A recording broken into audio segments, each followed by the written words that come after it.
So can you talk about that process of taking it from that initial video to like a full... Absolutely.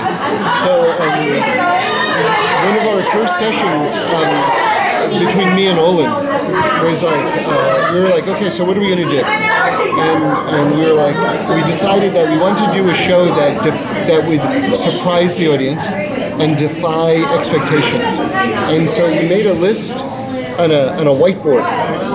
What do people expect from a half-hour animated, show? And then we made our list, and then we said, okay, we're going to do the opposite of every single one of these things. We really did. And then that was, so to speak, the DNA of the series right there.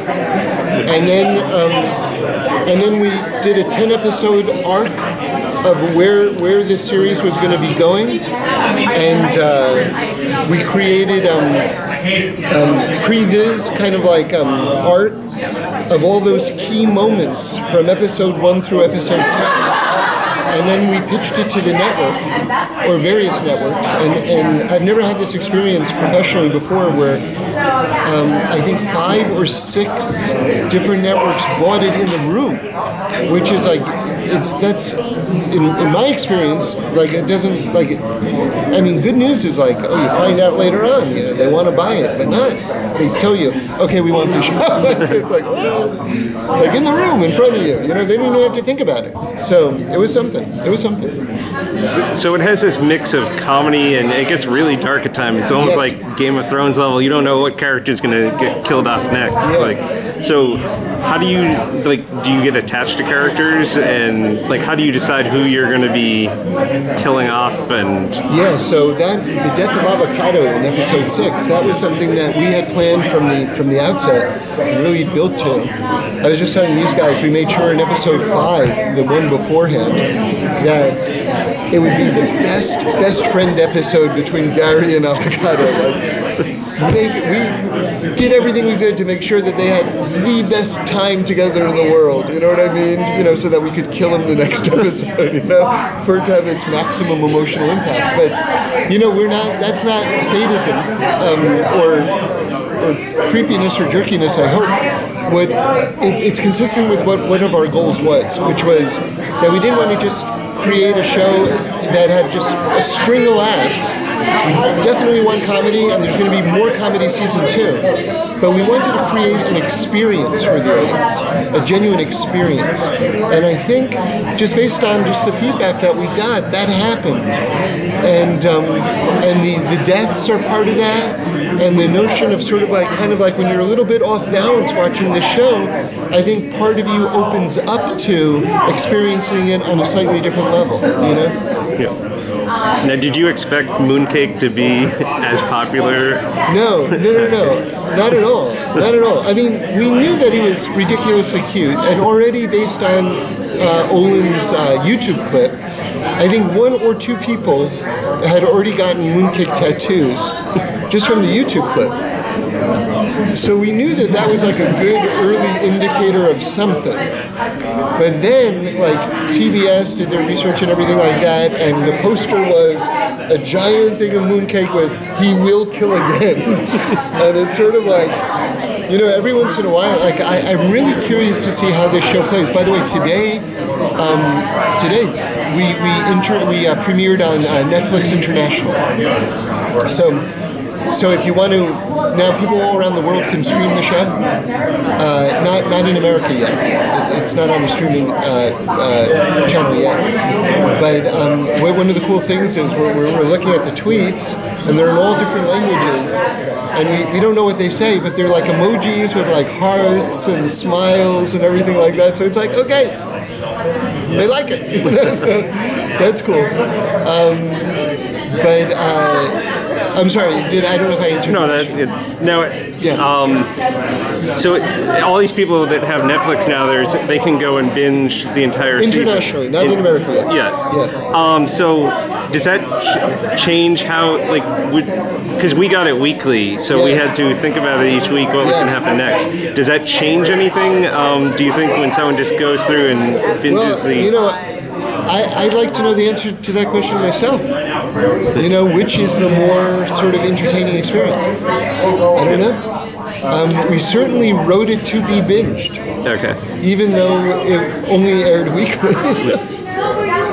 So, but maybe the weekly experience was a better experience. I don't know. This was always designed to be a very serialized story. There was never any thought of, like, it's a weekly adventure of Gary on that's going to be more season 2. Okay. Season 2 is going to be more standalone.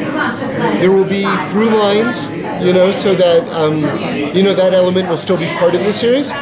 But one of the bits of feedback that we got was, hey, slow down, guys.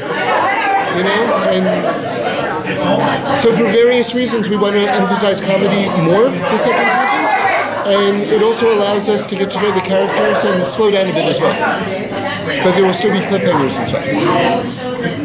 Can you talk about any of the new characters that we might see this season? Well, as you know, or I think if you saw the finale, the Galaxy 1, their spaceship was destroyed. So they're going to have a new spaceship, which is going to be smaller with more characters on it. But Hugh will still be a part of that new strip. Hugh is still part of the series. Yes. And Tom Kenny is actually floating around here somewhere. In fact, that's him right there. Well, you said that you guys took a whiteboard and everything that was expected of animation, flipped it on its head. Yes, we tried. Yeah. And has there been any aspect of fan reaction, to the approach you want to take that's been surprising to you? Unexpected?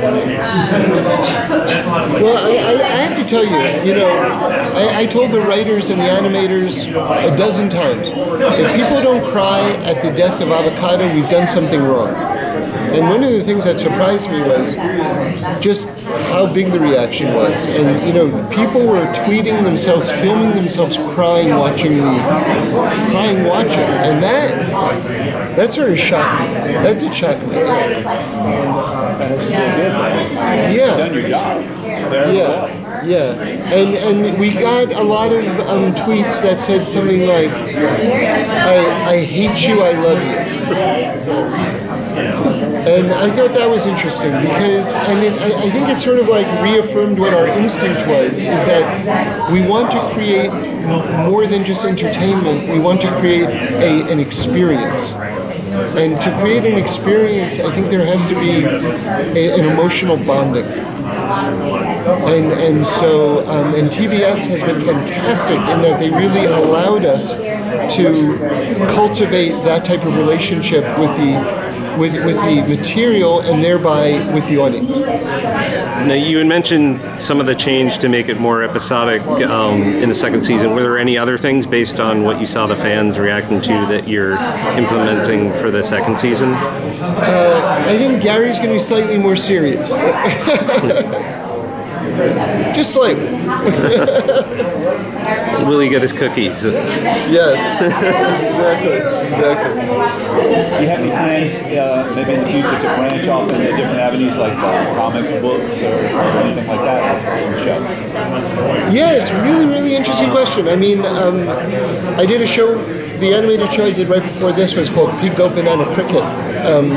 For Nickelodeon, and maybe because it was Nickelodeon and that's such a monster in animation, there was a comic book deal almost right away, but I haven't heard anything about it yet for Final Space, but it certainly would be fun.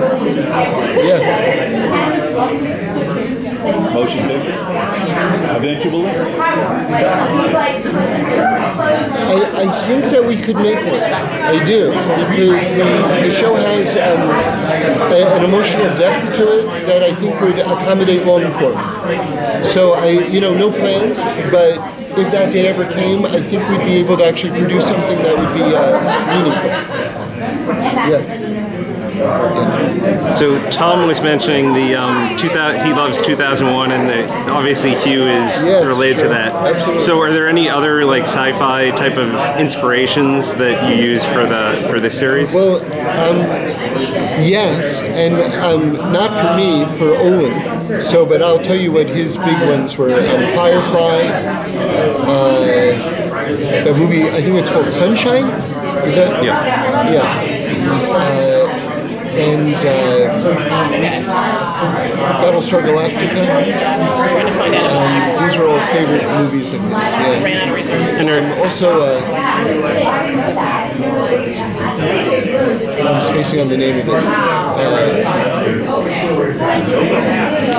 Where they go into the black hole. Starts with an eye. It's a big, huge film. oh, Interstellar. Interstellar. Okay. So, if you're going a little more comedic, so are there going to be less character deaths, or are you still no one's safe? I think that we still are going to want to surprise people. So I won't answer that question. And so, are there any comedic movies then that you're using as inspiration for this upcoming season? Like, that's interesting. Hadn't really thought about that. Nothing comes to mind right now. So no like Groundhog Day. Everyone seems to do a Groundhog Day type of episode. Nothing. We've got one episode, I guess, back in the day we'd call it a Twilight Zone. Now I guess you'd say Black Mirror. We got one special Black Mirror type episode that's super cool. That's coming online. Yeah.